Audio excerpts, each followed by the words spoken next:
Welcome to Julie Whitney Scott Presents Let's Talk Theater, a Mind for God production sponsored event, heard only on WGRN LP 94.1, the Green Renaissance Station. Let's Talk Theater. Welcome to Let's Talk Theater. I'm your host, Julie Whitney Scott, and I have with me someone that's going to give you valuable information in regards to how you can get funding for your next artistic project. Let's talk. Let's talk about money. Welcome, Dayvon Nichols, to Let's Talk Theater. I'm so happy to have you with us today so that you can talk to my audience a little bit about, first off, we must know who is Dayvon Nichols, and then second, you're going to give them such valuable information on how they can get funding as artists here in Central Ohio. So welcome.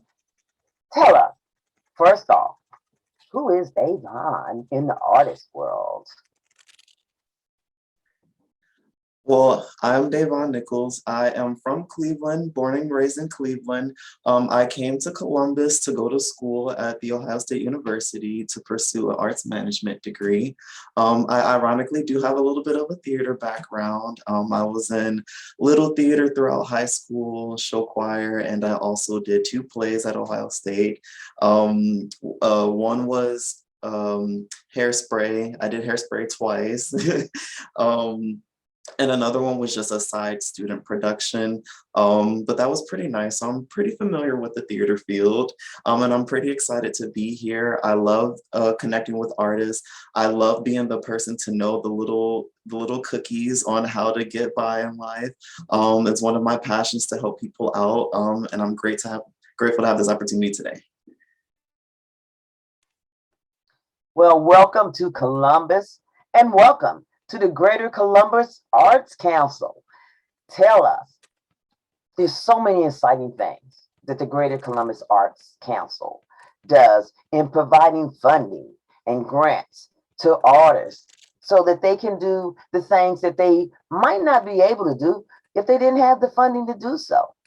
And one of the things that I like about the Greater Columbus Arts Council is that they have such a variety of grants that a person can apply for in order to meet so many wide artists and the gifts and genres that we have right here where we live in Central Ohio.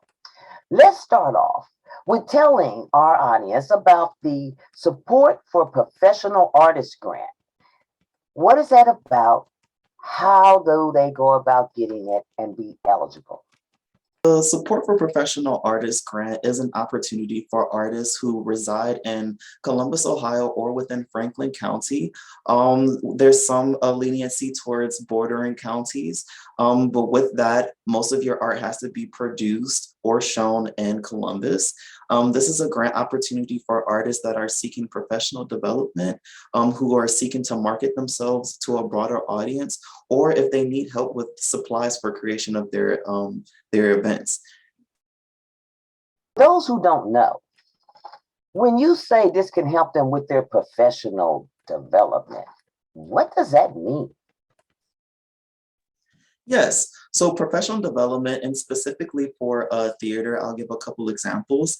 So if you're an actor or actress and you happen to be a part of a theater company, but you see your skills not being fully fostered and nurtured to, you have the opportunity to look within your community in or outside of Columbus for, say, maybe a master course on method acting. That would be another way for you to grow your skills. Another thing is that we also allow for artists to request funds for expenses for professional development, as in marketing for, like, if you need headshots, if you are a person who likes to self-market yourself and you're developing a website or something along your brand, these funds would be used to further push that initiative that you have. Other things that can happen, sometimes not all artists are completely taken care of by the theater companies, and that's due to funding. Things like certain costuming would be allowed per things. Things are very contingent on guidelines, so we will always request that you guys give us a call, specifically me, so that way we can make sure that we can get your funding.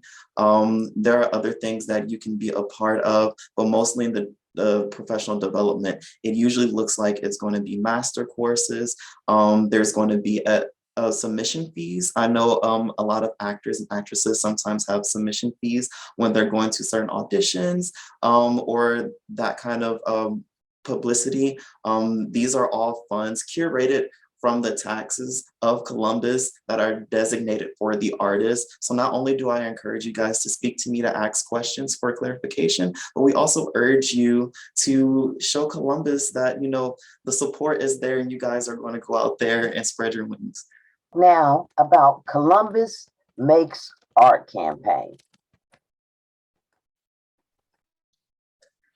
So the Columbus Makes Art campaign is a campaign that was initiated by our communications teams. It's led by Jamie Goldstein. The Columbus Makes Art campaign is quite a few facets into one. So one thing is that I know for theater, if you're a smaller production or even a bigger production, no matter what size you are, there's going to be marketing to get people at your doorstep. One great thing that the Columbus Makes Art campaign has is a website, and it's a directory that is full of different art events for all of Columbus. Not only is it a directory of art events, it also runs through 5 other event engines here in Columbus. So posting one of your events or promoting your events not only gets you more traction to the event that you expect to have, but we also try to cross-pollinate the viewers. So beyond just the people who are posting a specific event, the people who are also just theater lovers, we cater to them too. So going to this website and viewing through the artist directory, you're going to be exposed to other opportunities that you might not have known about, simply because if they don't have the bigger marketing plan, or they're just not in the same areas where you're used to seeing certain publications. This is an opportunity as just a theater lover, just to be exposed to a lot of things. We always tell everyone to have their calendars out when you go to the website, because you're probably going to see something that you didn't expect, and you're going to have to jot it down. But along with the campaign, there's also another initiative behind it, and it's spotlights on artists. You can nominate yourself or be nominated by anyone in the community. And what happens is that once you are selected as an artist, several things, you get a artist spotlight. The spotlight is just an interview, and it's going to be everything about you as an artist, your artwork, your marketing, your branding, all of your page handles and everything will also be promoted when we have artists featured. All of their marketing initiatives are posted, so that way they have that extra traction. So if you see an artist, you will see their Instagram, you will see their website, you will see what they're about, just to help that artist market to a broader community, I would say. And on top of that, you will see some of these actually throughout the city. If you guys are familiar on Long Street, Spring and High Street, there's a billboard that we actually feature a lot of these artists. You should be able to see it every day, and we rotate the artists. Another cute thing that we have is that we have artist trading cards. So it's a little bit of an initiative so people can see what artists are about. There might be certain programs and contests that goes along with it, just to help the marketing of everything. But if you were to see one of these artists, they may have a card, and collect your card, because these artists are growing. They are reaching a lot of different places, and we love to see it. I am so happy that you are with us today so that our audience can get all this. This is some information that I didn't even know about. So I am definitely happy that you're here, because you're giving such great details on how people can actually get help. You know, when you think about the Columbus Greater Arts Council, people mostly just think about money. So it is such a pleasure to be able to present to my audience another element about the Greater Columbus Art Council, that they give more than just help you financially. They have expanded that they are helping artists to market themselves. That is really super, super fantastic. So tell us now about this art op. What's art op? Is a abbreviation, a term that I use. It's for artist opportunities, and it's a highlight on the resources that we provide outside of the grants. It's really great that you brought up the point that people usually think of the Arts Council and they think specifically funding and the grants, and that's one of the pictures that we're tackling right now. We're actually looking to be more of a holistic resource for artists in the community. So art or artist opportunities can be viewed on our webpage at gcac.org. And it's going to have calls for artists. So I know that's pretty important for all artists, especially performing artists, to be in the loop for calls and auditions in the city. A lot of these calls and auditions are available, but you will have to know every theater. You will have to know all of the seasons, and you have to keep track of all of those when we provide a little bit of relief for that by providing that information on our webpage for you guys. Another thing that that page provides is also jobs. Artists have to work. We know that artists work. And what's not better than to work in an area that you actually love? These job opportunities are strictly based jobs. So you won't find anything outside of the arts organization unless they are more so on the board or director, executive level positions, which are still within the arts community. But these job opportunities are also shared with us, and it's another resource for artists to take advantage of. Another thing that we also include is grants and funding outside of our own organization. While we do offer funding for artists, we can't assume that's the only thing that artists needs. So with that being said, we also like to provide resources for artists to get everything that they can get from Columbus and not just have it from one source. And then continuing with the op art, we also have resources, a resource page. We have workshops. So with the op art, it comes with a newsletter, and we actually send out that newsletter twice a month. I curate that newsletter. I send it usually around the first of the month and from the beginning of the month, and then maybe the 15th in the middle of the month, just depending on how time goes. And along with the calls, the jobs, and the other grants, I also keep you guys in a loop about workshops. And workshops are another tool that artists can use for us specifically to know how to apply for our grants. I will schedule a workshop with everyone, and you can attend live, or you can visit our YouTube page for our recordings of our workshops. And these allow you to have step-by-step guidance on how to have the best possible chance of retaining a grant from us. Not only that, it's a wonderful opportunity for artists who are all in the same boat, all curious and might have questions. That's a perfect opportunity for you to be engaged with people in your community to get the same answers. So that way you guys can all thrive together.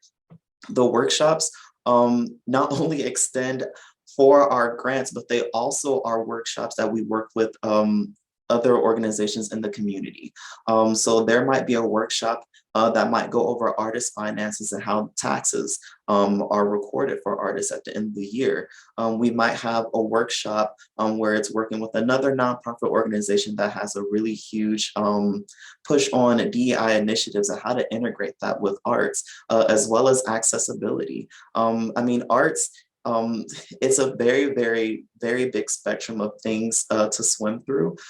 So our art opportunities page on GCAC is tackling the weight of that and trying to give artists a little bit more of a sense of direction when looking for these opportunities in Columbus. I have personally benefited from using the workshops for my Mind for God Productions theater company. And they're very helpful. I recommend anybody, if you're trying to figure out what it is that they need and I need to do for This particular grant, it utilize the workshops. They are very helpful in giving you information that you need. And I can also say, not only that, the staff are very helpful. Uh, I, if you email with questions, they do what they can. It's been my experience. They do what they can to help you, guide you in not only the right way to do that application, but just in case maybe this is not the right application for what you do. Maybe you need another, there's other opportunities out there. I first would like to say that for a young man, you are presenting yourself very well. I am very proud that you are representing us artists at the Greater Columbus Art Council. It appears that you have come on board and are developing and help them with the whole team process do things that are really going to be beneficial and that have, especially during this COVID period, these last couple of years for theater artists. Can you talk a little bit about how, you see all of this tying in to also help those struggling artists, and how you feel that the Greater Columbus Arts Council was a support during this time? One of the biggest things that I like to highlight, even though it might come off as kind of frustrating to those looking at the Arts Council, is our level of adaptability. One end, someone can think that we don't have the same opportunities all the time. And while familiar things are beneficial, the reason for our adaptability is so that way we can continuously cater and grow with the community. One thing about COVID is that there was a lot of learning that took place during COVID, and a lot of that learning is being implemented into next year's opportunities. Earlier, we spoke about the Big Ideas opportunity. That was a great initiative, but we ended up seeing so much feedback. Artists were confused about the process. Artists were also stating that they felt limited. They felt limited because the fund amount didn't match the request for a big idea. So because we are willing to, negotiate and grow with the community, that has shown the change from Big Ideas to the Neighborhood Arts Connection, which is going to be a bigger fund. It's going to have a wider impact, and it pushes the narrative of artists being a part of the community. We are also, I want to say, the head runners for catering to artists outside of just the grants. Before I got here in March, I was made aware that there was actually a COVID relief grant for artists that was implemented by GCAC. That was a initiative from our organization that showed that, like, they're here for you guys. We probably can't do everything under the sun, but it doesn't make sense for us to not do anything and not to try. These funds aren't our funds. These are public dollars. So the artists are also, it's for you guys. And our best thing to do is to figure out what you guys need and to implement it. The whole thing about the resource pages, even through COVID, there's been talk about artists and mental health. These are things that don't get talked about or as much attention from other arts councils that I have seen. And while we may not create specific programs for these issues, we are allocating and gathering those resources for artists to at least know where to go for things like that. COVID was a very, very tough time. Performers didn't get to be on stage, and crafters couldn't really sell. But having these resources for people to be able to get back on their feet, or even to have the professional development and the marketing, which are very, very, I want to say, they're proactive aspects and measurements that the artists can use, versus funding. That's a very immediate thing. It covers fees, it covers something immediate, but professional development and marketing are things that are aiming for your future. And given through COVID, while everything is paused, our future isn't.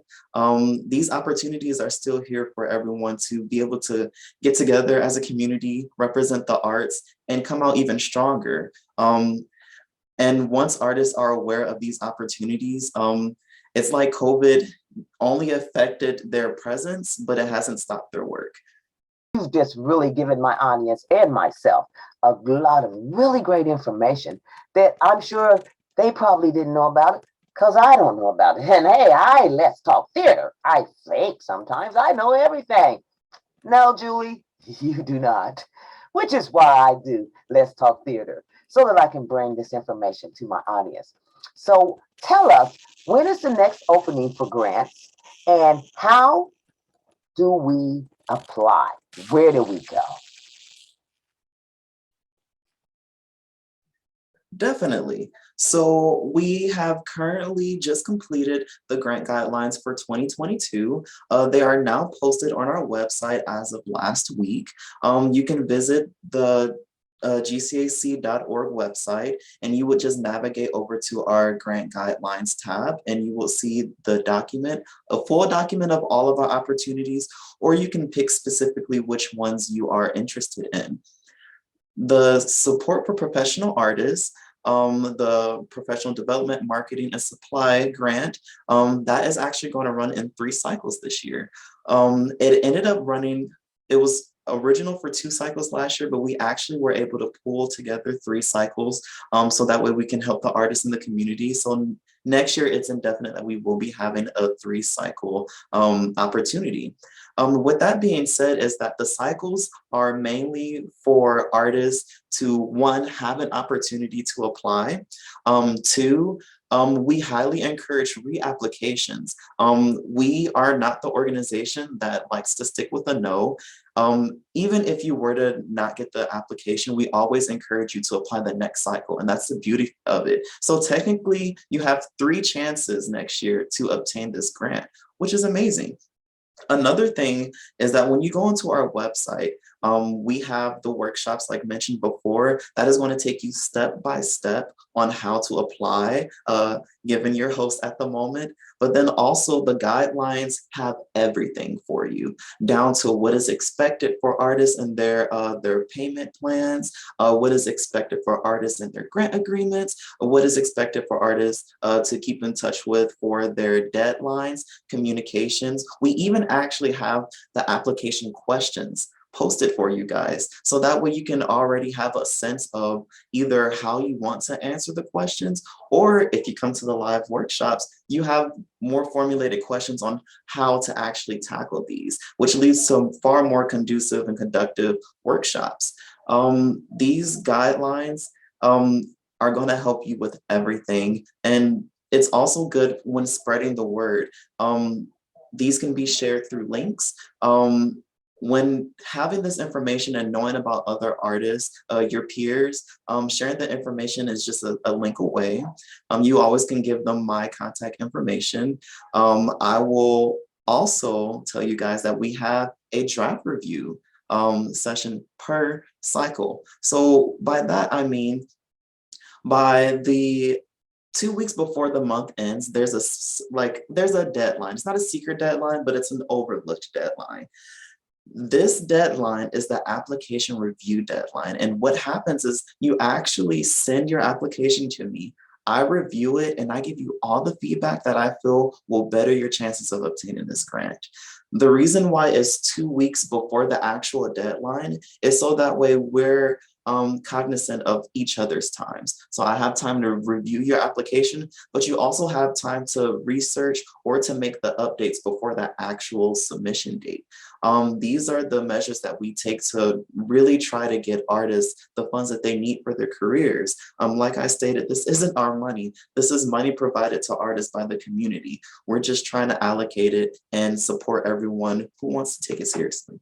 Dayvon, once again, tell my audience how they can find out this information.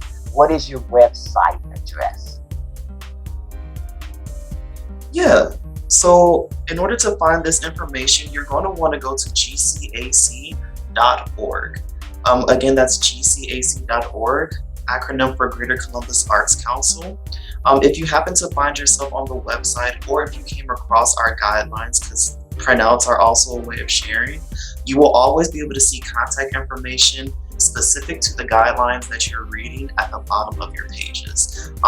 They will also have the link to your application portal as well. Those are pretty much the ways that you're going to have contact information, and outside of that, most individuals are going to be speaking to me.